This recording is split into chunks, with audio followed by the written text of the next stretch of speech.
بسم الله الرحمن الرحیم. سریلانکای زردپوش به مصاف افغانستان خواهد رفت. افغانستانی که با لباسهای سرخ رنگ در این بازی مرحله نیمه نهایی مقابل سریلانکا قرار خواهد گرفت. امید پوپلزی با پای راست توپ حالا ارسال کرد. تیر اول برگشت توپ از بازیکنان سریلانکا. مصطفی حدید ارسال با پای راست، موقعیت بر افغانستان، آفساید نیست و گل بر افغانستان. سعید محمد هاشمی، اینجا سعید محمد هاشمی زیر تاق دروازه را باز کرد. ضربه سر مسیح سیغانی، دوتا مدافع مرکزی ما پاس گل دادند و گل زدند. سعید محمد هاشمی چه جای گل زد در مرحله نیمه نهایی رقابت ها. حرکت بازیکن افغانستان هست خیبر امانی، نورالله امیری، باز هم موقعیت و شوت زنی، این ضربه و گل برای افغانستان. چه گلی زدن بازیکنان ما با کنشکا طاهر و نتیجه 2-0. و این حالت همیشگی آقای پیتر شگرت هست. نفسی به راحتی کشید و خوشحال حلقه اتحاد بازیکنان ما و اندک هواداران ما در ورزشگاه. چه گلی زد کنشکا طاهر، نتیجه 2-0.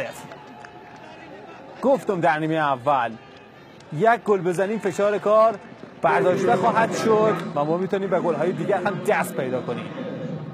با پای راست کنشکا طاهر دروازه پیررا را باز کرد و خیبر امانی نرسید توپ و خطا پنالتی برای ما و موقعیت برای زدن گل سوم در این مسابقه. کدام بازیکن پنالتی رو خواهد زد؟ آیا خیبر امانی خواهد زد؟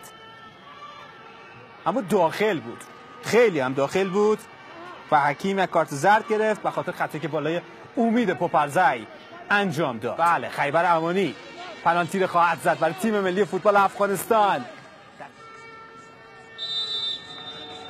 آنتراپرا، خیبر امانی موقعیت برای ما، خیبر امانی و گل برای افغانستان با خیبر امانی و او حالا 4 گله شد در رقابت‌های جنوب آسیا. بهترین گلزن مسابقات در این بازی هم گلزنی کرد و خوشحالی افغان‌های حاضر در تریواندروم. تا اینجا در تریواندروم همه چیز خوب هست. تا اینجا در فاینال 3 جنوری تیم ملی فوتبال افغانستان حضور خواهد داشت. فوتبال یعنی زندگی و حالا فوتبال فراتر از زندگی. فوتبال یعنی خود زندگی.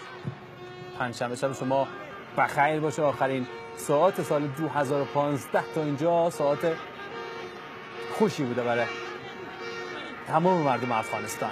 ارسال کنشکا طاهر، موقعیت برای افغانستان و گل برای افغانستان. کی هم گل زد؟ آرش عاطفی توپ را وارد دروازه کرد و نتیجه 4-0. حالا این بازیکن تعویض طلایی آقای پیتر شگرت هست. ضربه سر تمام کننده آرش عاطفی و ببینید بازیکنان و کادر فنی تیم ملی فوتبال افغانستان را اتحاد بازیکنان و کادر فنی اینجا کاملا مشخص هست. 4-0. کنشکا طاهر با پای راست ارسال کرد، این ضربه سر تمام کننده احمد آرش عاطفی و نتیجه 4 در مقابل 0 شد. امید پوپلزی، فیصل شایسته، امید پوپلزی موقعیت برای زدن گل پنجم، فیصل شایسته و گل. کپتان فیصل باز هم گلزنی کرد و تیم ملی فوتبال افغانستان حالا 5-0 سریلانکا را میبره در نیمه نهایی. سومین گل فیصل شایسته در این رقابت ها.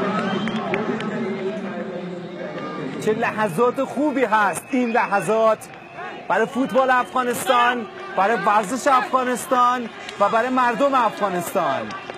فیصل شایسته، پوپلزی، زازی و در ادامه شب‌پای دوست داشتنی تیم ملی فوتبال ما فیصل شایسته نتیجه کار 5-0 کرد. بازی تمام هست و ویسل پایان مسابقه برتری 5-0 افغانستان مقابل سریلانکا و صعود مقتدرانه تیم ملی فوتبال افغانستان به فاینال رقابت‌های قهرمانی جنوب آسیا. یک اتفاق خوب و یک پیروزی ارزشمند و شیرین برای تیم ملی فوتبال افغانستان. تبریک باشه این پیروزی و این افتخار آفرینی شیرمردان فوتبال افغانستان.